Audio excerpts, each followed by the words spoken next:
दिव्या, तुम अपना ख्याल रखना। और ये हेलमेट कैसे लगा लेती तुम? हाँ, ये हेलमेट नीचे दबा के लगाया करो।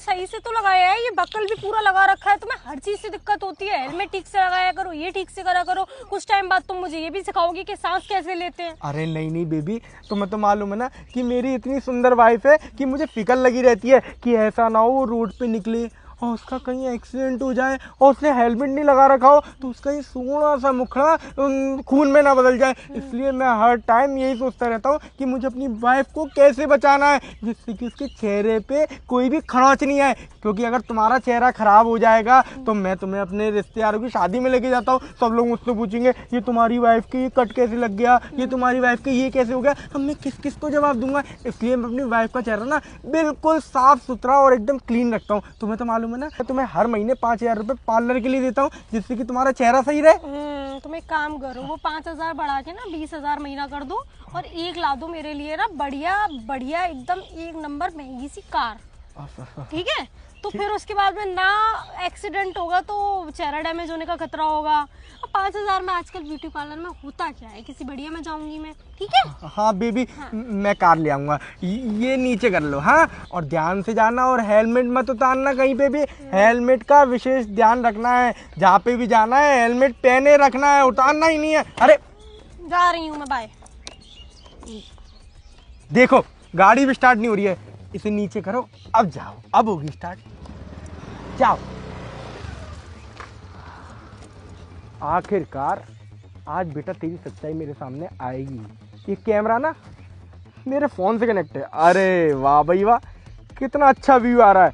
ऐसा व्यू तो ऑनलाइन नहीं आता होगा जितना अच्छा व्यू इस कैमरे का आ रहा है। अब मालूम पड़ेगा कि तू बेटा मुझसे झूठ बोल बोल के कहाँ जाती है, किससे मिलने के लिए जाती है। रोज़ मुझसे बोलती मम्मी से मिल आऊँ, आज भैया से मिल आऊँ, आज मेरा दूर का भैया बेंगलोर से आया।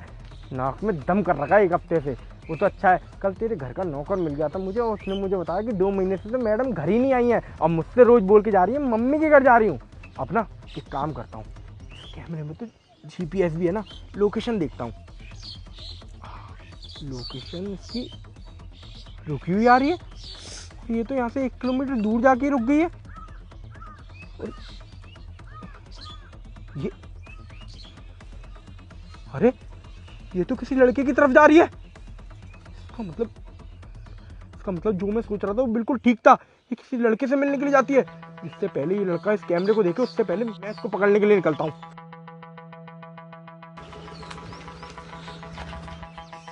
क्या हो गया, मुझे क्यों छुपा रहे हो? अरे तुम चली जाओ यहाँ से, एक काम करो। अरे मैं क्यों चली जाऊँ यहाँ से? मेरे पुलिस वाले पति को इतना खौफ हो गया कि मुझे देखते ही भगा रहे हो तुम। अरे ऐसा है, तुम्हें अभी जो समझना है तुम समझो। अभी तुम फिलहाल यहाँ से जाओ, मैं ना तुमसे थोड़ी देर बाद मिलूंगा। जाओ जाओ। देखो तुम ना मुझे और ज्यादा इरिटेट मत करो। मेरे वैसे ही ना पेशेंस बहुत लो हो चुके हैं उस आदमी के साथ रह के। तुम्हें तो पता है ना मैं तुमसे कितना प्यार करती हूँ और तुम होगे उस घिसी पिटी जॉब में लगे हुए हो। मैं तुमसे कह रही हूँ, मैं तुम्हें पैसा ला के दे दूंगी अपने पति से चुरा के। तुम बिजनेस खोलो, बढ़िया बिजनेस करो, उसके बाद में मैं उसको छोड़ दूंगी, हम दोनों साथ में रहेंगे। तुम भी अपनी बीवी को छोड़ देना। या मैं तो कहती हूँ दोनों को ना मार डालेंगे, दोनों खत्म हो जाएंगे, फिर हम आराम से शादी करके ना साथ में खुशी खुशी रहेंगे। हाँ देखेंगे, फिलहाल के लिए तुम यहाँ से जाओ। इरिटेट मत करो, सीधे खड़े हो जाओ। क्यों मुंह छुपा रहे हो, क्या हो गया है? अरे तुम बेवकूफ हो, तुम्हारे सर पे ना किसी ने कैमरा लगा दिया, CCTV। क्या कैमरा? हाँ ये तो कैमरा है। आज तुमने मरवा दिया। मेरे सर पे कैसे आया? हाँ ये कैमरा है और मैं बताता हूँ कि तुम्हारे सर पे कैसे आया। क्योंकि ये कैमरा ना मैं ही खरीद के लेके आया था कल 1,000 रुपये का, और मैंने ही अपनी प्यारी बेबी के सर पे कैमरा लगा दिया था। क्योंकि मुझे हर टाइम फिक्र रहती है ना मेरी बेबी का कोई एक्सीडेंट ना हो जाए। उसे 5,000 रुपये पार्लर के लिए देता हूँ, अब उसे 20,000 चाहिए, उसको कोई दिक्कत ना हो जाए, उसके चेहरे पे खरोंच ना आ जाए। और तू खरोंच में मेरा ही खर्चा बना रही है। नहीं ऐसा कुछ नहीं है, तुम गलत समझ रहे हो। मैं गलत समझ रहा हूँ? हाँ। ये हेलमेट उतार ले, क्योंकि अपना घूसे देके तेरी खोपड़ी तोड़ूंगा मैं। नहीं उतारूंगी। क्यों नहीं उतारेगी? तुम्हारा घूसा टूट जाए, मेरा सर नहीं टूटना चाहिए। हाँ कैसे घबरा रहा है? अरे पैंट तो गीली नहीं होगी तेरी? हाँ बोल। सर मेरी क्या गलती है? मैं तो बस इनको ऐसे मिल गया। अच्छा तू इसको ऐसे ही मिल गया? इस कैमरे में ना GPS भी है और इसमें जो भी तुम दोनों की बातचीत हो रही थी ना वो सारी चीज़ें भी रिकॉर्ड हो रही होंगी, क्योंकि इसमें मेमोरी कार्ड भी पड़ा हुआ है। तो झूठ बोलने की ना ज़रूरत नहीं है। और ये कैमरा ना मेरे फ़ोन से अटैच है, तो मैं सब कुछ देख रहा था और सब कुछ सुन भी रहा था। जो भी यहाँ पे बातचीत हो रही थी, जो भी यहाँ पे कार्यक्रम हो रहा था ना, सब कुछ देख रहा था। तो झूठ बोलने की ना आपको ज़रूरत है माशे, और ना मैडम आपको ज़रूरत है। हाँ, इनसे तो बात ही नहीं कर सकता मैं, क्योंकि ये तो मेरे लिए अननोन है। आप बता दीजिए कि कब से इस लड़के के साथ आपका चक्कर चल रहा है? फ्रेंड्स, वो हाँ। शादी से पहले से चल रहा है। हम दोनों एक दूसरे से शादी करना चाहते थे, पर घर वालों ने करवाई नहीं। फिर हम दोनों की शादी कहीं और हो गई। तब मुझे बली का बकरा बनाया तुमने? हाँ, तेरे लिए क्या कुछ नहीं किया, अपने घर वाले छोड़ दिए मैंने तेरे लिए। और आज तू क्या कर रही है? मेरी पीठ पीछे यहाँ पे इस लड़के से मिलने के लिए आई है। हाँ, रोज रोज जब तू मुझसे बोलती थी ना, आज भैया आया घर पे वहां जा रही हूँ, आज मेरी मम्मी बीमार है वहां जा रही हूँ, सारी चीजें मैं तेरी मानता था, क्योंकि मैं तो तेरे प्यार में पागल था ना। पर कल तेरे घर का नौकर मिला था मुझे, और मुझे बोल रहा था कि क्या हो गया भाई साहब, ना आप आ रहे हो ना मैम साहब आ रही है, कोई बात हुई है क्या? मैं उससे बोला कि नहीं तूने छुट्टियां ले रखी होगी, मैम साहब तो रोज जा रही है 1 हफ्ते से। पर उसने बोला कि मैं तो पूरे दिन घर पे ही रहता हूँ, मैम साहब तो 2 महीने से नहीं आई है। तभी मुझे शक हो गया, और तुम्हारा वो दिन रात चैटिंग में लगना ना, उसने मेरे शक को यकीन में बदल दिया। हाँ भाई। हाँ अरे सर, जैसा आप सोच रहे वैसा कुछ भी नहीं है। फ्रेंड्स देखो, हम दोनों को माफ कर दो। तुम जैसा चाहते हो ना वैसे ही होगा। हम दोनों आज के बाद कभी नहीं मिलेंगे। आज से हम दोनों एक दूसरे के लिए अनजान है। पर प्लीज हमें माफ कर दो, प्लीज खत्म कर दो ये बात यहीं पर। अरे क्यों नहीं मिलेंगे?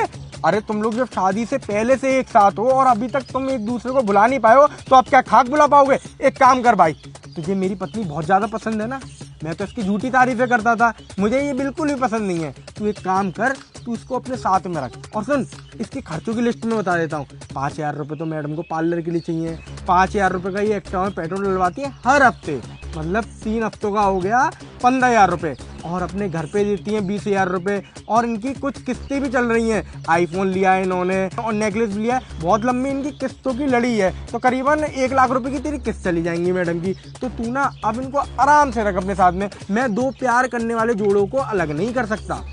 अरे नहीं, इतना खर्चा मैं कहाँ से लेके आऊंगा, और मेरे पास तो इतने पैसे भी नहीं है, मैं तो इतना कमाता भी नहीं हूँ। एक काम करो, आप ना अपनी वाइफ को लेकर चले जाओ, मुझे इनके साथ नहीं रहना। और वैसे भी मैं एक चीज बता दूं, मेरे घर वाले तो इससे शादी कराने के लिए मान गए थे, वो तो मैंने ही मना कर दिया, क्योंकि मुझे पता था ये बहुत खर्चीली है। अरे शादी के बाद तो मुझे चैन से रहने नहीं देती, जैसे आपको नहीं रहने दे रही है। मैंने तो ये सोचा था कि किसी पैसे वाले से शादी कर लेगी और बस मेरे लाइफ टाइम मजे ही मजे हैं, क्योंकि मुझे छोड़ के तो जाने वाली थी नहीं।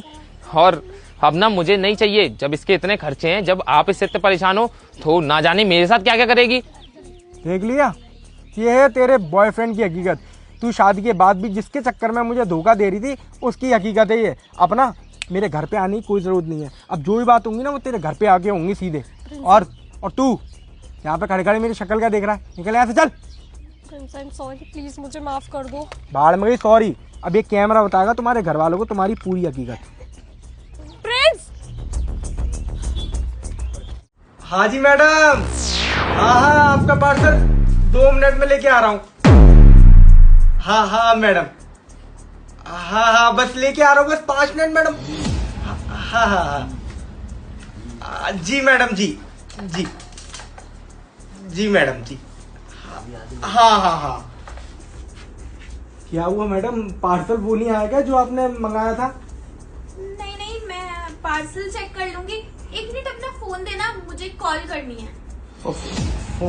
फोन मैडम, फोन वो मेरे फोन में तो मैडम जी बैलेंस ही नहीं है, आप कॉल कैसे करोगी? अच्छा, हाँ। फिर भी दे दो, मैं ट्राई कर लेती हूँ। 1 मिनट दो तो फोन अपना। मैडम जब बैलेंस ही नहीं है तो ट्राई करके क्या फायदा होगा? हम झूठ थोड़ी बोलेंगे आपसे। वो क्या है ना, हमारी परसों सैलरी मिलेगी, उसके बाद हम बैलेंस डलवाएंगे, उसके बाद ही कॉल की सुविधा चालू होगी। ना हमारे पास किसी के कॉल आ रहे हैं ना जा रहे हैं, इसलिए तो आपका पार्सल आया, तुरंत हम देने के लिए आए, जिससे कि आप कॉल वॉल करो मेरे पास तो वो स्विच ऑफ बताएगा, फिर आप सोचोगे सिक्योरिटी गार्ड का चला के सोसाइटी का, इसलिए मैं तुरंत पार्सल लेके आपके पास आ गया। मेरा फोन बंद है मैडम। अच्छा, अब तुम मुझसे झूठ भी बोल रहे हो। जस्ट अभी तुमने किसी से कॉल पर बात की है और तुम बोल रहे हो तुम्हारे फोन में बैलेंस नहीं है। झूठ बोल रहे हो मुझसे। 1 मिनट फोन दो अपना, मुझे कुछ चेक करना है। अरे मैडम हाँ, वो तो वहां से कॉल आया था ना, हमारी तरफ से नहीं जा रहे हैं कॉल, वहां से तो आ रहे हैं, हमारी तरफ से एक कॉल ना जा रहा हो मैडम। अभी तुमने बोला कि ना कॉल आ रहे हैं और ना ही कॉल जा रहे हैं। अब तुम्हारे पास कॉल आ रहा है और तुमने बात भी की है। मैंने तुमसे बोला ना, तो मुझे 1 मिनट फोन दो, मुझे कुछ चेक करना है। फोन दो मुझे। मैडम जी आप देखिए, आपसे क्या छुपाए, वो क्या है ना, हमारी ना मैडम जी गर्लफ्रेंड है, उसकी और हमारी फोटो है हमारे फोन में, तो हम ना ऐसे नहीं दे सकते आपको फोन, क्योंकि हमारी गर्लफ्रेंड ने मना किया था कि तुम फोटो तो ले रहे हो मेरी अपने साथ में, पर किसी को अपना फोन मत देना। इसलिए मैडम जी माफ कीजिए, हम अपना फोन नहीं दे सकते। और वैसे ही हम सिक्योरिटी गार्डों की ट्रेनिंग में यही सिखाया जाता है कि हमें ना किसी को अपना फोन देना है, ना हमें अपना किसी का आइडेंटिटी कार्ड देना है, ना वॉलेट देना है। सारी अपनी पर्सनल चीजें अपने पास रखनी है, किसी को नहीं देनी। तो मैडम जी मैं अपनी ट्रेनिंग से अलग तो काम करूंगा नहीं, इसलिए मैं आपको अपना फोन नहीं दे सकता। सॉरी, माफ कीजिए। अरे मैं तुमसे तुम्हारी ना पर्सनल चैट्स पढ़ने की बोल रही हूँ और ना ही तुम्हारी गर्लफ्रेंड की फोटो देखने के लिए बोल रही हूँ। मुझे सिर्फ एक पर्सनल कॉल करना है और कुछ चेक करना है। मुझे फोन दे दो। मैडम जी एक काम करिए आप, वो मैडम का कॉल आया था ना, वो पार्सल के लिए बहुत चिक चिक कर रही हैं, मैं उनका पार्सल देके आता हूँ पार्सल में ऊपर वाले माले पे, फिर आपको फोन देता हूँ। अरे रुको, मुझे अभी चेक करना है। फोन दो अपना मुझे, या तो तुम खुद दे दो वरना मैं लेने आ रही हूँ। क्या हो गया, क्या चिक चिक हो रही है? अरे अंकल जी नमस्ते। नमस्ते अंकल जी। अंकल जी है तो मैडम जी घर पे, आप अंकल जी के नंबर से फोन लगा लीजिए। हाँ पापा, ये हमारी कॉलोनी के सिक्योरिटी गार्ड ने ना अपने फोन में मेरी फोटो क्लिक की है अभी? हाँ, जब ये पार्सल डिलीवर करने आया था, मेरा ध्यान पूरा पार्सल के ऊपर था और ये फोन में ना फोटो क्लिक कर रहा था। वो तो मुझे ऐसे पता लग गया कि इसके फोन की ना फ्लैश ऑन हो गई। नहीं नहीं नहीं नहीं नहीं नहीं नहीं मैडम जी आप कैसी बातें कर रही हो? चुप रहो बिल्कुल। और जब मैं इससे फोन मांग रही हूँ ना, फोन भी नहीं दे रहा है अपना। पता नहीं क्या करेगा उन फोटोज का। पापा आप कुछ करो, एक काम करो, पुलिस को बुलाओ। इसकी नौबत तभी ठिकाने आएगी। 1 मिनट पहले मैं कल ठिकाने लगा। क्या बदतमीजी है ये? मैडम का फोटो क्यों क्लिक किया तुमने? क्या करोगे उसका? तुम सिक्योरिटी गार्ड हो या कोई और हो? कौन हो तुम? अरे नहीं नहीं नहीं अंकल जी, मैंने कोई फोटो वोटो नहीं ली। आप यकीन मानिए मैंने कोई फोटो नहीं मैडम की, मैं क्यों लूंगा फोटो? मोबाइल दिखाओ अपना, मोबाइल दिखाओ ना। नहीं लिया तो फिर क्यों डर रहे हो तुम मोबाइल दे रहे हो या साइबर क्राइम को फोन करूं? अरे हाँ अंकल जी 2-3 फोटो ली थी हमने आपकी। क्यों ली भाई, क्यों ली? क्यों ली? क्या करोगे तुम उन फोटो का? ब्लैकमेल करोगे इसको? नहीं वायरल करोगे? नहीं अंकल जी, वो मेरा एक दोस्त है, वो मुझसे बोलता है कि तू अपनी सोसाइटी की अच्छी अच्छी लड़कियों की फ़ोटो लेके आएगा तो मैं तुझे एक फ़ोटो पे 1000 से 1200 रुपये दूंगा। तो मैं उसी को फ़ोटो खींच के देता हूँ और वो ना कंप्यूटर में डाल के फ़ोटो को अजीब और गरीब सी बना देता है और उसके बाद उन लड़कियों को ब्लैकमेल करता है और उसके बाद उनसे पैसे ठग लेता है। मैडम जी ना आज पता नहीं कैसे देख लिया, वरना हम तो सोसाइटी के हर एक ऐसे घर में जाते हैं जिसमें लड़कियाँ हों और जिसमें सुंदर सुंदर लड़कियाँ हों, क्योंकि हम ना फ़ोटो खींच के अपने दोस्त को दे देते हैं 1000 से 1200 रुपये में और वो उसके बाद ब्लैकमेल करके जो भी पैसे ठगता है उसमें से 10% हमें देता है। हाँ मैडम। मतलब तुम सिक्योरिटी गार्ड नहीं, किसी गैंग और गिरोह के लिए काम करते हो। अब तो पुलिस को ही बुलाता हूँ और तुमको सजा कराऊंगा। वो तो अच्छा होगा बेटा तूने देख लिया, वरना अगर तू नजरअंदाज कर देती तो यानी क्या करता है फोटो का ये। पापा देर मत करो, इसको ना अभी के अभी पुलिस के पहले फोटो दिखाओ मेरे को।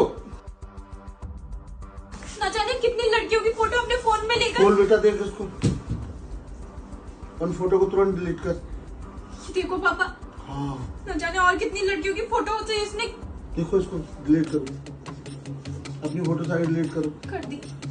मेरे संग थाने चलो। अंकल जी देखिए मेरे संग थाने चलो, नौकरी तो जाएगी जाएगी और तुम्हें लंबी सजा होगी। कैसा काम करते हो, इतना घिनौना काम करते हो हैं? यही काम रह गया है? इसका मतलब तुम किसी गिरोह के सरगना हो। तुम ही लग रहे हो मुझे सारे बॉस उसके। चलो अंकल जी माफ कर दीजिए ना। माफ करने लायक चीज है ये? अरे मैं तुम्हें, मेरा बस चल तो मैं ही मारूं तुमको। चलो थाने। तुम यहीं रुको बेटा, मैं थाने लेके जाता हूँ उसको।